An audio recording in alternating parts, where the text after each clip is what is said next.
कृष्ण भक्ताय तद्भक्ताय नमो नमः। वाञ्छाकल्पतरुभ्यश्च कृपा सिन्धुभ्यैव च पतितानां पावनेभ्यो वैष्णवेभ्यो नमो नमः। नमो महावदन्याय कृष्ण प्रेम प्रदायते कृष्णाय कृष्ण चैतन्य नामिने गौरतिशे नमः। यं प्रव्रजन्तमनुपेतमपेतकृत्यं द्वैपायनो विरहकातराजुहाव पुत्रेति तन्मयतया तर्वोऽभिनेदुं सं सर्वभूतहृदयं मुनिमानतोऽस्मि। हे कृष्ण करुणा सिंधु दीनबंधु जगतपते गोपेश गोपिका कांत श्री राधा कांत नमस्तुते। तप्त कांचन गौरांगी श्री राधे वृंदावनेश्वरी वृषभान सुते देवी प्रणमामि हरि प्रिया। भक्त्या विहीनय अपराध लक्ष्ये क्षिप्ताश्च कामादि तरंगमदे कृपामयि त्वां शरणं प्रपन्ना वृंदे नमस्ते चरणारविन्दं वृंदे नमस्ते चरणारविन्दं वृंदे नमस्ते चरणारविन्दम्। श्री कृष्ण चैतन्य प्रभु नित्यानंद श्री अद्वैत गदाधर श्रीवासादि गौर भक्त वृंद। हरे कृष्ण कृष्ण कृष्ण हरे हरे हरे राम राम राम हरे हरे। मैं सबसे पहले मेरे गुरुपाद पद्म नित्य लीला प्रविष्ट ओम विष्णुपाद परमहंस परिव्राजकाचार्य अष्टोत्तर शतयुगाचार्य श्री श्रीमद् भक्ति वेदांत श्रील नारायण गोस्वामी महाराज जी के अभय चरणारविंद में अनंत कोटि दंडवत प्रणाम करते हुए उनकी कृपा याचना करता हूँ। तदुपरांत नित्य लीला प्रविष्ट ओम विष्णुपाद अष्टोत्तर शत श्री श्रीमद् भक्ति वेदांत स्वामी महाराज श्रील प्रभुपाद जी के चरण सरोज में अनंत कोटि दंडवत प्रणाम। रूपानुग गुरु परंपरा के चरणों में अनंत कोटि दंडवत प्रणाम।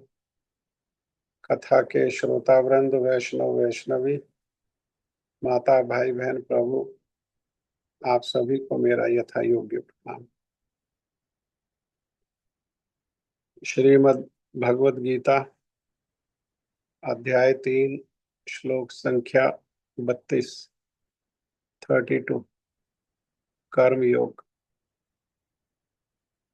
न त्वएतदभसूयन्तो नानुतिष्ठन्ति मे मतम् सर्वज्ञान विमूढ़ान् तान् विद्धि नष्टान् अचेतसा। ये त्वएतत् अभयसूयन्तो नानुतिष्ठन्ति मे मतम् सर्वज्ञान विमूढ़ान् तान् विद्धि नष्टान् अचेतसा। चाहिए।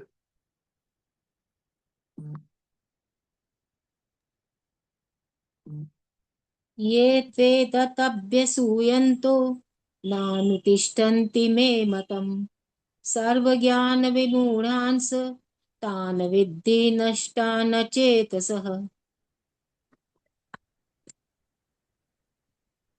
हरे कृष्ण प्रभु जी, दंडवत प्रणाम। हरे कृष्णा जी।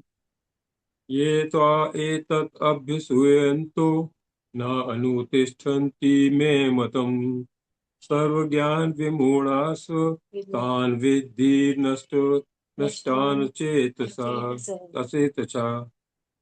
सर्व ज्ञान विमूढ़ान तान विद्धि। तान् विद्धि नष्ट। सा साइलेंट रहेगा। हम्म। सर्व ज्ञान विमूढ़ान तान विद्धि नष्टान अचेतसा। अचेतसा। ठीक है,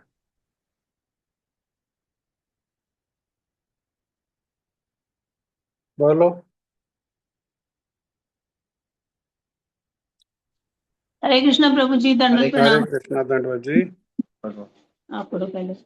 ये तु एतत् अभ्यस्यन्तः न अनुतिष्ठन्ति मे मतम् सर्वज्ञान विमूढान् तान् विधि नष्टान् अचेतस्य।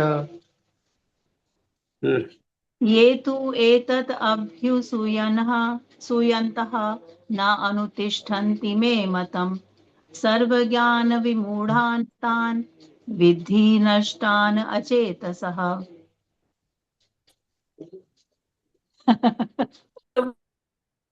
हरे कृष्ण प्रभु जी, दंडवत प्रणाम। दंडवत जी कहिए। ये तु एतत् अभ्यसूयन्तः न अनुतिष्ठन्ति मे मतम् सर्वज्ञानविमूढान् तान् विद्धि नष्टान् अचेतसः।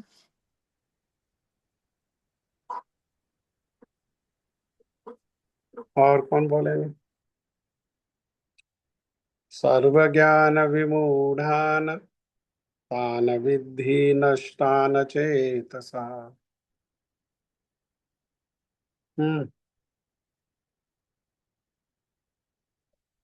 हो गया।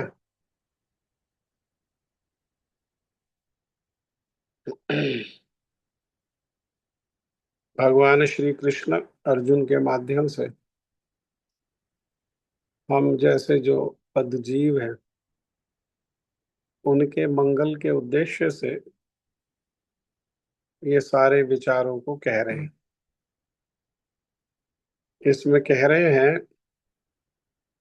कि जो ईर्ष्यावश इन उपदेशों की उपेक्षा करते हैं और इनका पालन नहीं करते, उन्हें समस्त ज्ञान से रहित, दिग्भ्रमित और सिद्धि के प्रयासों में नष्ट भ्रष्ट समझना चाहिए। तो श्लोक संख्या 30 में वह उपदेश है और 31 में कहा कि जो इसको श्रद्धा पूर्वक मुझसे ईर्ष्या रहित होकर के पालन करेंगे वो कर्मों के बंधन से मुक्त हो जाएंगे। और इसमें वो चेतावनी दे रहे हैं, लेकिन चेतावनी, भगवान की चेतावनी कभी असत्य नहीं है। वो सत्य चित्त आनंद घन मूर्ति है। सबसे पहले उनके लिए जो उनका परिचय कराते हुए, उनकी भगवत्ता को परिचय कराते हुए बात आती है, सबसे पहले सत्य। वो सत्य से ही बने हैं।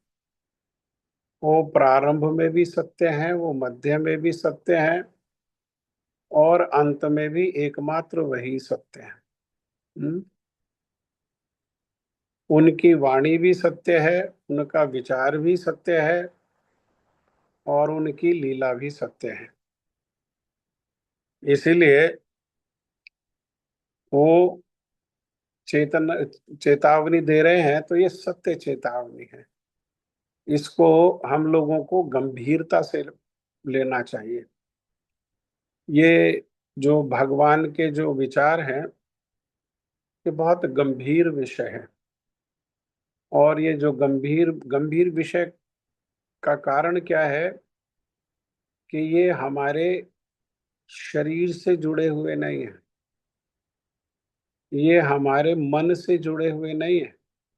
भगवान हमें, अर्थात आत्मा के स्तर पर ये आदेश उपदेश कर रहे हैं, और आदेश का पालन करने पर क्या फल है और आदेश को जो है वो पालन नहीं करने पर क्या फल है, वो सारी बातों को कह रहे हैं। ये गंभीर विषय है, इसीलिए इनको गंभीरता से ग्रहण करते हुए और गंभीर होकर के इन आदेश उपदेशों का यथा योग्य यथाशक्ति पालन करने का प्रयास जरूर करना चाहिए।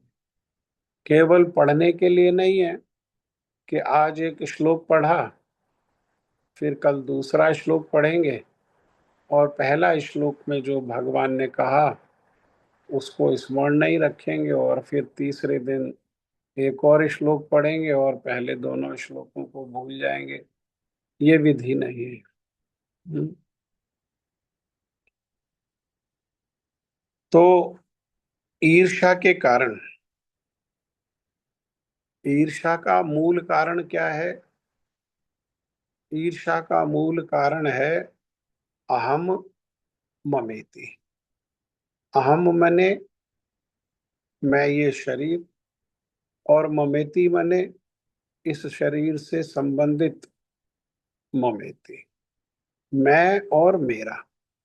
मैं और मेरा में ये विचार उदार विचार नहीं है। मैं और मेरा ये संकुचित विचार है। केवल हर वस्तु को मैं और मेरा के परिप्रेक्ष्य में देखने से वो संकुचित हो जाते हैं। हाँ, वेद की वाणी भी है, अयम निजा परोवेति। जब मैं और मेरा है तो फिर तू और तेरा भी होगा, फिर पराया भी होगा। तो जो ऐसा विचार है कि ये मैं हूं और ये मेरे हैं, और जो मैं और मेरा है इसको छोड़ करके बाकी सब लोग पराए हैं। गणना लघु चेतसा, ऐसी जो गणना है, ऐसी जो गिनती है, वो कौन लोग करते हैं? जिनका संकुचित विचार है। हाँ, और ऐसी गणना करने पर मैं और मेरा में मोहित हो जाते हैं, मैं और मेरा में आसक्त हो जाते हैं, और जो पराया है तू और तेरा में ईर्ष्या करने लगते हैं। और ये मैं और मेरा से भगवान से भी स्वयं को स्वतंत्र मानने लगते हैं, और भगवान से भी क्या करने लगते हैं? भगवान से भी ईर्ष्या करने लगते हैं। तो जो इस ईर्ष्या के कारण भगवान ने कहा, कौन भगवान? हाँ, ईर्ष्या के। हाँ?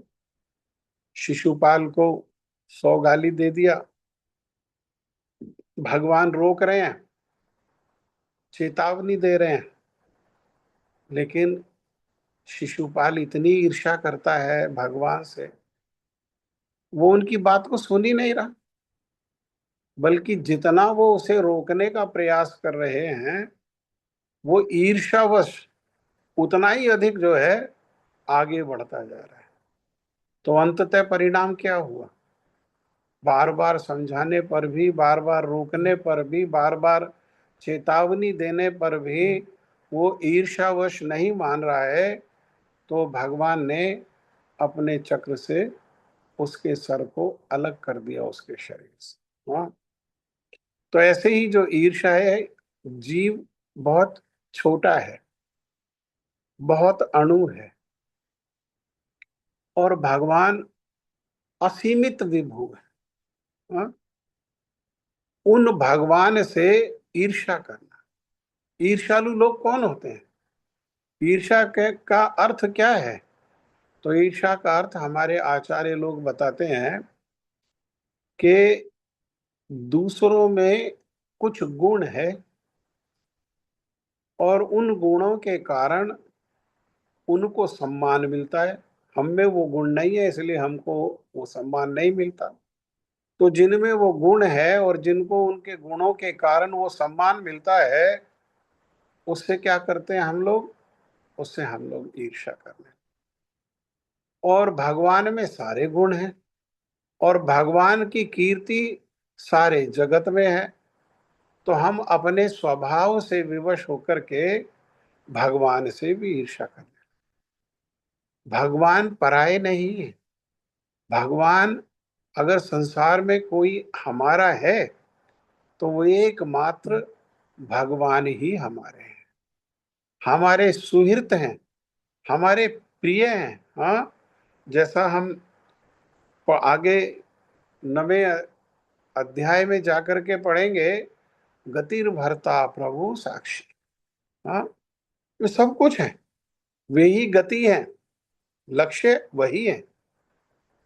भरता हमारा पालन करने वाले और हमारी रक्षा करने वाले एकमात्र भगवान है। प्रभु वे एकमात्र हमारे स्वामी हैं। हाँ, वे ही हमारे स्वामी। और हमारे जितने भी कार्य हैं उन सारे कार्यों के वे प्रभु क्या हैं? उन सारे कार्यों के प्रभु साक्षी। पर इतना होते हुए भी वो हमारे प्रति अत्यंत दयालु हैं, बहुत सुहृत हैं हमारे प्रति। तो इसीलिए उनसे वो जो भी कहेंगे, क्योंकि वे हमारे सुहृत हैं, वही हमारे मंगल के उद्देश्य से। और कोई व्यक्ति, कौन मूर्ख होगा जो अपना अमंगल चाहेगा? सभी अपना मंगल चाहेंगे। तो जो भी अपना मंगल चाहते हैं उन्हें क्या करना चाहिए?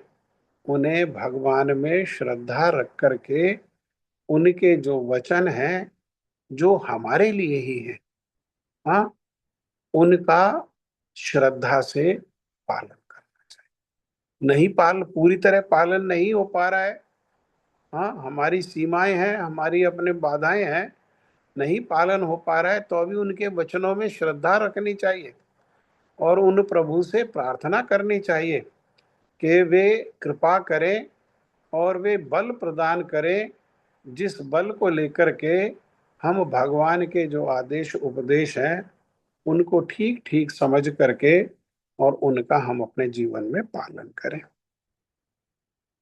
परंतु इसके विपरीत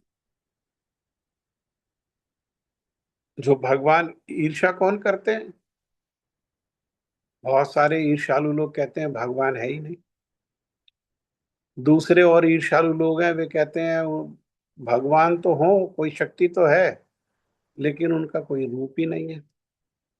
हाँ, कोई कहता है वो तो ब्रह्म है। ये सब कौन है? ये सब अलग अलग परिमाण में ईर्ष्या करने वाले ही लोग हैं। तो वो क्या करते हैं? वो इन उपदेशों की उपेक्षा कर देते हैं और इनका पालन नहीं करते। तो वे कैसे हैं? वे समस्त ज्ञान से रहित हैं। हाँ, अर्थात कितना ज्ञान है उनको? ऐसा नहीं है कि कोई ज्ञान नहीं है, उनको ज्ञान तो है, लेकिन कितना ज्ञान है? जितना पशु पक्षी जलचर थलचर नभचर को ज्ञान है, उतना ही उनको ज्ञान है। जितना और सब शरीरों को ज्ञान है, जो कि श्रेष्ठ नहीं है, मनुष्य शरीर श्रेष्ठ है, लेकिन वे मनुष्य के शरीर में होते हुए भी उनका ज्ञान कुत्ता गधा जितना ही है। हाँ, कितना है ज्ञान उनको? पशु को कितना ज्ञान है? तो उनको 4 प्रकार का ज्ञान है। हाँ, निद्रा, आहार, भय, मैथुन।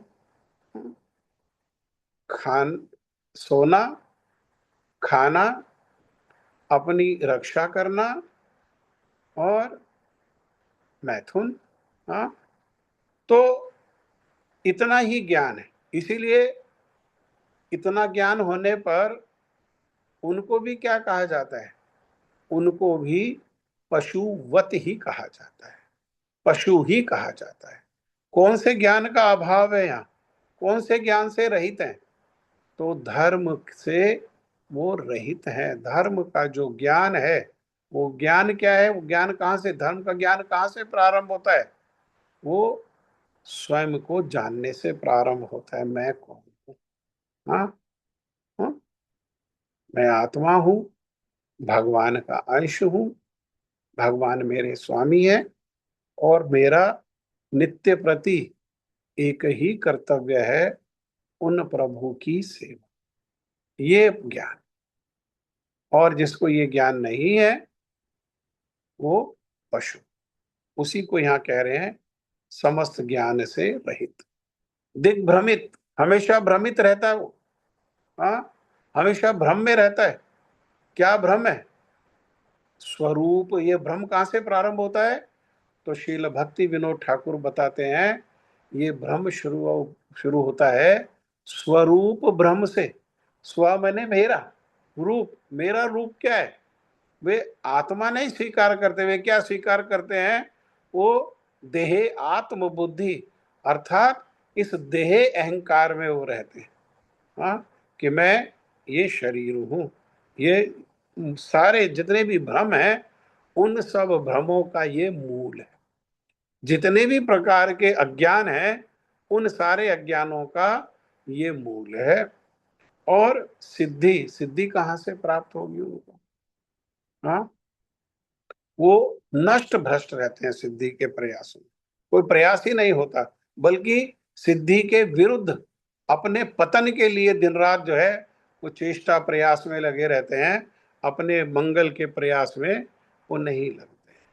भक्ति वेदांत स्वामी महाराज श्रील प्रभुपाद जी इसका तात्पर्य करते हुए कह रहे हैं कि भक्ति ना होने के दोष को यहाँ पर स्पष्ट रूप में बताया जा रहा है। ये किस चीज का अभाव है?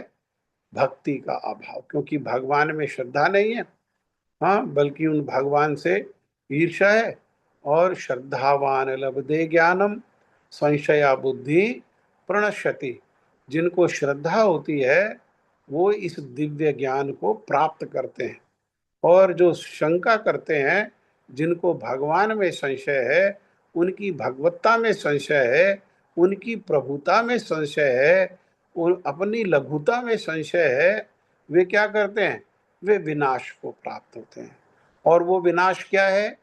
वो विनाश है बार बार जन्म, बार बार मृत्यु, और बार बार बुढ़ापा, और बार बार रोग, और बार बार 3 प्रकार के मिलने वाले कलेश, अनेकों अनेक कलेश। हाँ, इसी में वे लोग फंसे रहते हैं। तो यहाँ भक्ति ना होने के दोष को स्पष्ट रूप से कहा जा रहा है। जिस प्रकार कोई अधिकारी है, और अधिकारी की आज्ञा का कोई उल्लंघन करेगा, जैसे उदाहरण के लिए जो प्रजा है उनके लिए सरकार जो है वो अधिकारी है, और सरकार ने कोई नियम बनाया तो उस नियम का पालन करना पड़ेगा। अगर नहीं पालन करेंगे, उस नियम को तोड़ेंगे, तो फिर क्या होगा? वो सरकार उस नियम का पालन कराने के लिए दंडित करेगी, उस दंड को भोगना पड़ेगा। इसी प्रकार से भगवान अधिकारी हैं, परम अधिकारी हैं। तो भगवान की अवज्ञा करने पर भी क्या होगा? भगवान के आदेश को नहीं मानने पर भी क्या होगा? वो दंड को प्राप्त करेगा। अवज्ञाकारी व्यक्ति चाहे कितना ही बड़ा क्यों ना हो, उसको कितना ही ज्ञान हो, कितना ही उसके पास धन वैभव हो, कितना ही उसकी कीर्ति हो, संसार में कितना ही कोई बलवान हो, लेकिन उसका क्या है? उसका शून्य हृदय होने से, उसका हृदय शून्य है, इसीलिए ना आत्मा को जानता है, ना भगवान के जो 3 स्वरूप हैं, वो क्या है? ब्रह्म, परमात्मा और भगवान। भागवत के प्रारंभ में ही बताया, हाँ, कि उन भगवान का अनुभव 3 स्वरूपों में किया जाता है। वो कौन से हैं? वो है ब्रह्मेति परमात्मेति श्री भगवानिति शब्दते। ब्रह्म, ब्रह्म का अर्थ क्या है? उन्हीं भगवान से निकलने वाला जो प्रकाश है, तेज, जो प्रकाश पुंज है, उसी को कहा गया ब्रह्म। परमात्मा, वही भगवान जो हम सबरे जीवों के हृदय में वास करते हैं चतुर्भुज रूप में, वही है परमात्मा। और सबके जो मूल हैं वो हैं भगवान। हाँ, तो ये सब ज्ञान ही नहीं होता है। उसको अपना ही ज्ञान नहीं है। अब वो अपने बारे में ही नहीं जानता, अपना परिचय ही नहीं जानता, तो भगवान को कहाँ से जानेगा, परमात्मा को कहाँ से जानेगा, ब्रह्म को कहाँ से जानेगा। हाँ, इसीलिए ऐसा जो व्यक्ति है उसका जीवन सार्थक नहीं। हाँ, ऐसे व्यक्ति का जीवन जो है वो विफल हो जाता है। हाँ, विफल हो जाता है। क्यों? क्योंकि जीवन की सफलता क्या है? जीवन की सफलता है कि भगवान के चरणों को पूर्ण रूप में आश्रय करके ये जन्म मृत्यु के चक्र से बाहर निकल। लेकिन जो मनुष्य जन्म, ये खिड़की कैसी है? ये किला है, तो उसमें अनेकों अनेक खिड़कियां हैं, परंतु सारे खिड़की और दरवाजे बंद हैं। लेकिन मनुष्य शरीर वो एक दरवाजा है, वो उस किले का, जो वो दरवाजा खुला हुआ है। हाँ, यहाँ आकर के वो दरवाजा, बाकी सब में ताले लगे हुए हैं, लेकिन यही एक दरवाजा खुला हुआ है। अर्थात मनुष्य क्या कर सकता है?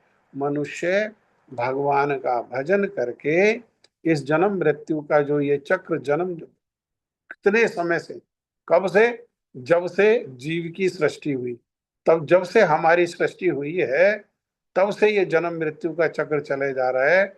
इस जन्म मृत्यु के चक्र से निकल करके भगवान के धाम में भगवान की सेवा को प्राप्त किया जा सकता है। ये तो जीवन की सार्थकता है। हाँ, अन्यथा ये जीवन जो है ये विफल हो जाता है। श्लोक संख्या 33। श्री भगवानुवाच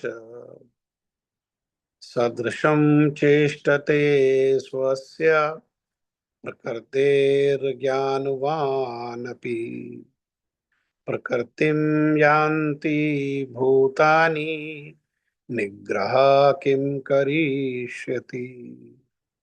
सदृशं चेष्टते स्वस्य प्रकृतेर्ज्ञानवानपि प्रकृतिं यान्ति भूतानि निग्रह किं करिष्यति।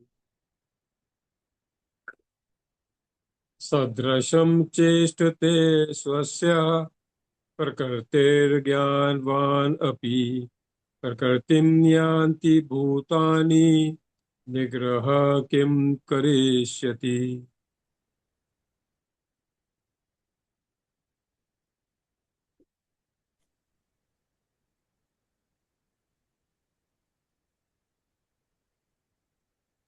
हरे कृष्ण प्रभु जी। हरे हरे कृष्ण। कृष्ण जी। बोलो। सदृशं चेष्टते स्वस्य प्रकृते ज्ञानवान् अपि प्रकृतिं यान्ति भूतानि निग्रह किं करिष्यति। सादृशं चेष्टते स्वस्यः प्रकृतेर्ज्ञानवानपि प्रकृतिं यान्ति भूतानि निग्रह किं करिष्यति। देखा, वीरेंद्र प्रभु जी भी पंडित हो गए, अब संस्कृत बोलते हैं। हाँ जी, अनीता दीदी। श्रीभगवानुवाच सदृशं चेष्टिते स्वस्यः प्रकृतेर्ज्ञानवानपि प्रकृतिं यान्ति भूतानि निग्रह किं करिष्यति। हम्म, और कौन बोलेगा? पुष्पा राघव।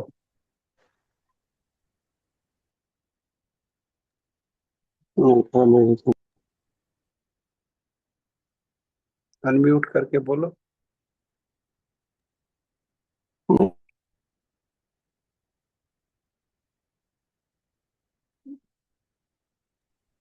बैठे करके सुन रहे हो ना? हम्म, कौन हाँ जी। बोलना चाहते हैं? बोलिए। बोलिए। सदृशं चेष्टते स्वस्वा प्रकृति ज्ञानवानपि प्रकृति यान्ति भूतानि निग्रह की करिष्यति। प्रकृतिं यान्ति भूतानि निग्रह किं करिष्यति। और कौन बोलेगा? जिनके पास भगवत गीता नहीं हो, भगवत गीता ले लो। सदृशम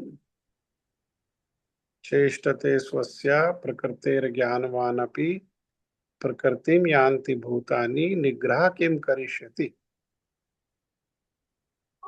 ज्ञानी पुरुष, ज्ञानी पुरुष कौन है? उसको ज्ञानी पुरुष को कहते हैं, या ज्ञानी पुरुष कहने का अर्थ है विवेकी। ज्ञान में और विवेक में अंतर है। विवेक जो है हमारे बुद्धि का वो फैकल्टी है, वो हिस्सा है जो हमें सहायता करता है ये निर्णय करने में कि क्या हमारे लिए अच्छा है और क्या हमारे लिए अच्छा नहीं।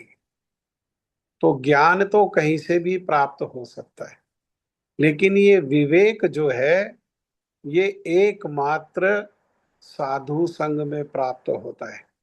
विवेक प्राप्त हो सके, दुनिया में ऐसी कोई यूनिवर्सिटी नहीं है और किसी यूनिवर्सिटी में ऐसी कोई फैकल्टी नहीं है जहां विवेक प्राप्त हो सके। हाँ? ये विवेक कहाँ मिलेगा? ये विवेक हमको मिलता है साधु संग में। किसने कहा? गोस्वामी तुलसीदास जी रामचरितमानस में यही बात को कह रहे हैं। बिनु सत्संग विवेक न होई। बिना सत्संग के ये विवेक प्राप्त हो ही नहीं सकता। तो क्या सत्संग सबको प्राप्त हो जाएगा? कोई भी व्यक्ति सत्संग में जाने का अधिकारी है और सत्संग में जाकर के इस विवेक को प्राप्त कर सकता है। जैसे कोई भी किसी स्कूल में जाकर के, कॉलेज में जाकर के, यूनिवर्सिटी में जाकर के, इंस्टीट्यूट में जाकर के ये ज्ञान को, संसारिक ज्ञान को प्राप्त कर सकता है, तो ऐसे ही कोई भी साधु संग में जा सकता है। तो सबको साधु संग जो है वो सुलभ नहीं है। गोस्वामी तुलसीदास जी कह रहे हैं बिनु सत्संग विवेक न होई। लेकिन सत्संग राम कृपा बिन सुलभ न सोई। बिना भगवान की कृपा के ना साधु मिलेंगे और ना साधुओं का संग मिलेगा। भगवान की कृपा किस बात पर निर्भर करेगी? भगवान की कृपा इस बात पर निर्भर करेगी कि क्या हम कपटी हैं या हम निष्कपट हैं। हाँ? कपटी व्यक्ति को साधु नहीं मिलते, साधु के रूप में लुटेरे ही मिलते हैं, क्योंकि कपटी व्यक्ति को कभी भी कुछ भी प्राप्त हो सकता है, लेकिन भगवान की कृपा कपटी व्यक्ति को प्राप्त नहीं हो सकती है। जो निष्कपट हैं, हाँ, पापी हो सकते हैं, अज्ञानी हो सकते हैं, जघन्यतम पापी भी हो सकते हैं, हाँ, तो लेकिन वो क्या है, वो उनको कृपा प्राप्त हो जाती है भगवान की। किस कारण? निष्कपटता के कारण। दूसरी ओर कपटी व्यक्ति कितना भी ज्ञानी हो, लेकिन उसको भगवान की कृपा प्राप्त नहीं होती। और भगवान की कृपा क्या है? हाँ, भगवान की कृपा क्या है? हम लोग सभी लोग ये इस शब्द को व्यवहार करते हैं कि भगवान की बड़ी कृपा है, भगवान की बड़ी कृपा है। हम लोगों में से अधिकतर लोग यही विचार करते हैं कि संसार में सुखी रहना, दुख नहीं होना, संसार की संपत्ति की उपलब्धि हो जाना, प्राप्त हो जाना, ये भगवान की कृपा है। हाँ, यही भगवान की कृपा है ना। ये तो मूल में अपने किए हुए कर्म का फल है। हाँ, भगवान की कृपा तो वास्तविक कृपा तो है, लेकिन वास्तविक कृपा नहीं है। भगवान की वास्तविक कृपा क्या है? भगवान की वास्तविक कृपा है साधु संग की उपलब्धि हो जाए। हाँ, गोस्वामी तुलसीदास जी ही कहते हैं सुत दारा और लक्ष्मी पापी को भी होए। सुत मने बेटा, दारा मने स्त्री, और लक्ष्मी मने धन, वैभव, ऐश्वर्य, भोग की वस्तुएं। वो कह रहे हैं ये तो वस्तुएं पापी व्यक्ति को भी मिल जाती हैं, हाँ, ये सुलभ है। तो दुर्लभ क्या है? तो दुर्लभ वस्तु दूसरी लाइन में कहते हैं, संत समागम हति हरि कथा तुलसी दुर्लभ दो। दो चीजें दुर्लभ हैं। वो दुर्लभ वस्तु दो चीजें क्या हैं? वो है संतों का समागम, संतों से मिलना, और संतों के मुख से परम मंगलमयी हरि कथा को श्रवण करना। ये दो वस्तुएं दुर्लभ। आज संसार में संसार की वस्तुएं प्राप्त करने के लिए सब कुछ संभव है, सब कुछ सुलभ है। हाँ, सब कुछ सुलभ है। संसार में कुछ खरीदना है, विषय भोग की वस्तुएं खरीदनी है, संपत्ति खरीदनी है, सब ऑनलाइन सुलभ है। अपने बेडरूम में बैठ करके वहां से भी आदेश दे सकते हैं, अगले दिन घर में ही सब आ जाएगा। लेकिन साधु संघ के लिए चेष्टा करनी पड़ेगी, साधु संघ के लिए प्रयास करना पड़ेगा। ये दुर्लभ वस्तु है, ये सबको सुलभ नहीं है, ये दुर्लभ वस्तु है। ये किनको सुलभ है? ये जो निष्कपट होकर के भगवान से प्रार्थना करते हैं, उनको सद साधु संग जो है वो सुलभ होता है। और फिर साधु संग का अर्थ क्या है? साधु के मुख से हरि कथा को श्रवण करना, और श्रवण की हुई जो वस्तु है उसको अपने जीवन में पालन करना। ये हुआ साधु संग। साधु के पास गए, सुना और कान पर टाल दिया, उसको विषय को गंभीरता से नहीं लिया, तो वो साधु संग नहीं है। हाँ, ये साधु संग है। और जो ऐसे लोग होते हैं उनको क्या कहते हैं? उनको कहते हैं विवेकी। हाँ, तो अब ये विवेक अलग अलग स्तर पर है, तो इसीलिए कह रहे हैं जो विवेकी व्यक्ति भी है, ज्ञानी व्यक्ति भी है, वो क्या करता है? उसकी अपनी जो प्रकृति बनी हुई है, हाँ, अपनी जो प्रकृति बनी हुई है वो उसके अनुसार ही कार्य करता है, क्योंकि सभी प्राणी तीनों गुणों से प्राप्त अपनी प्रकृति का ही अनुसरण करते हैं। सब लोग क्या है? वो सोचते तो ऐसा है, करते क्या है? प्रकृति क्रियमाणानि गुणा कर्माणि सर्वशा। अरे प्रकृति के अधीन है, अपना अपनी प्रकृति है, अपना अपना इतने जन्मों का स्वभाव है। और वो प्रकृति कैसे कंट्रोल करती है? वो माया है, वो कैसे कंट्रोल करती है जीव को? गुण से, सतोगुण रजोगुण तमोगुण से। वो गुण से विवश होकर के हम सब लोगों की प्रकृति कैसे बनी हुई है? ये गुणों के मिक्सचर से बनी हुई है। किसी में सतोगुण अधिक है, रजोगुण कम है, तमोगुण उससे भी कम है। किसी में रजोगुण अधिक है, सतोगुण कम है, तमोगुण, कोई तमोगुण अधिक है। इस प्रकार से ये परमुटेशन कॉम्बिनेशन है, इस प्रकार से ये मिलकर के बना हुआ है। हाँ, लेकिन अहंकार विमूढ़ आत्मा, अहंकार देह आत्म बुद्धि का अहंकार होने के कारण, देह अहंकार होने के कारण वो बुद्धि क्या है? वो बुद्धि आवृत हो जाती है। इसीलिए भगवान शब्द कह रहे हैं विमूढ़, वो आवृत, छिप जाता है। वो विवेक क्या है? अच्छे और बुरे का जो भेद करने की जो शक्ति है वो आवृत हो जाती है, वो छिप जाती है। और फिर क्या सोचता है वो? करता अहम, मैं ही करता हूं। इसीलिए जीवन में जब सफलता होती है तो अपने आप को कर्ता मान करके बहुत गौरवान्वित हो जाता है, और जीवन में जब असफलता होती है तो स्वयं को ही कर्ता मान करके डिप्रेशन आदि में चला जाता है, स्ट्रेस में चला जाता है, और फिर उनमें से बहुत सारे लोग जो है वो सुसाइड तक भी चले जाते हैं। हाँ, किस कारण से किया? तो कैसे? विवश होकर के। किसने करवाया? प्रकृति ने करवाया। कैसे करवाया? गुणों के द्वारा करवाया। हम में से अधिकतर लोग जो है वो, अधिकतर क्या, सभी, उनमें रजोगुण प्रधान है। रजोगुण का अर्थ क्या है? रजोगुण का अर्थ है भोग, सुख। हाँ, इस संसार से सुखी होना, शरीर से सुखी होना। हाँ, ये रजोगुण है। तो रजोगुण के कारण उसी सुख में, भोग में लगे रहते हैं, उसी सुख के लिए चेष्टा प्रयास करते रहते हैं, उसी सुख के लिए योजना बनाते रहते हैं। और सुख मिल जाए, प्राप्ति हो जाए, तो अहंकार हो जाता है कि देखो मैंने कर दिया, वो I am the doer, I am the, मैंने कर दिया ये। और अगर उसी में कोई बाधा भी ना आ जाए तो उसी में क्या है, अपने आप को उसमें कर्ता मान लेते हैं। हाँ, क्यों? अरे भाई, इससे पीछा छुड़ा सकते हैं क्या? नहीं, संसार का कोई भी गुण लेकर के अपनी चेष्टा से भगवान से स्वतंत्र होकर के कोई भी ये माया के गुणों से छूट नहीं सकता। भगवान कह रहे हैं भगवत गीता में, देवी ईशा गुणमयी मम माया दुरत्तया। ये जो देवी है माया देवी, ये मेरी शक्ति है।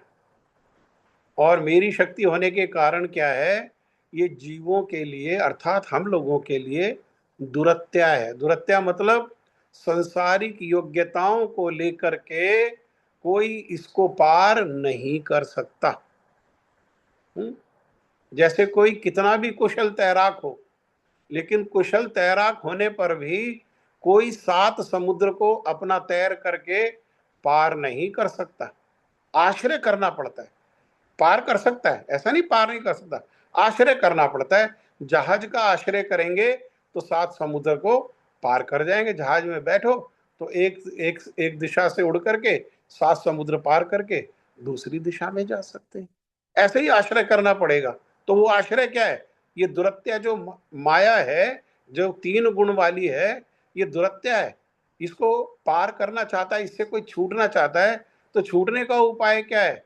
तो भगवान कह रहे हैं, मामेव ये प्रपद्यन्ते माया में ताम तरन्ति ते। जो मेरा ही आश्रय कर लेते हैं, जो मेरे शरणागत हो जाते हैं, सारे अहंकारों को त्याग करके मेरे चरण कमल को संपत्ति मान करके और मेरे चरणों की जो सेवा करते हैं, जो आश्रय ले लेते हैं, वे क्या करते हैं? माया में ताम तरन्ति ते। वो माया से तर जाते हैं। कैसे तर जाते हैं? तो चैतन्य चरितामृत में बताया कि जैसे समुद्र है, समुद्र में तो कितना अथाह जल है और 7 समुद्र में कितना अथाह जल है, उनको पार कैसे करेगा कोई? लेकिन जो भगवान के शरणागत हो जाते हैं तो वो क्या करते हैं?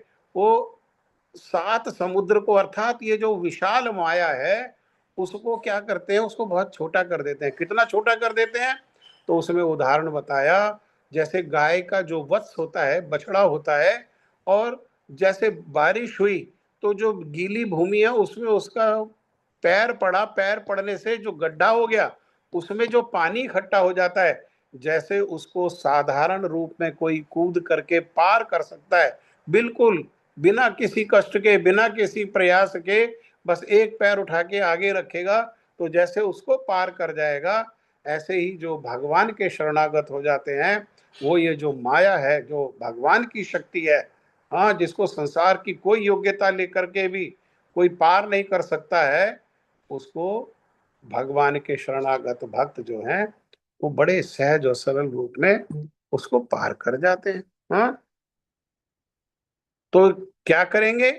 अरे, ज्ञानी से ज्ञानी लोग भी अपनी प्रकृति के अनुसार कार्य करते हैं, जो 3 गुणों से बनी हुई है उसी के अनुसार कार्य करते हैं। भला दमन से क्या हो सकता है? कोई अगर दमन करना चाहे, इन गुणों का कोई दमन करना चाहे, तो कोई इसी में सामर्थ्य नहीं है कि वो दमन कर सके। ठीक है, अभी समय हो गया, तो इसके आगे जो है हम अगले सप्ताह तो भागवत कथा है संडे से संडे तक, तो उस समय तो उपलब्ध नहीं हो पाएंगे। एक सप्ताह जो है छुट्टी है, भागवत कथा सुनने का सुयोग हो तो कथा को सुनो, नहीं तो जो अभी हम लोगों ने पढ़ा है इसको फिर से दोहराएं, इसको विचार करें, इसको मनन करें, और फिर उसके बाद जो मंगल आएगा उसके अगले सप्ताह में उसमें हम ये कथा को सुनेंगे। इसके आगे आपका किसी का कोई आज के विषय से संबंधित कोई प्रश्न है तो आप कह सकते हैं, या कोई टीका है, कोई आप कुछ कहना चाहते हैं और इस विषय के बारे में, तब भी आपका स्वागत है।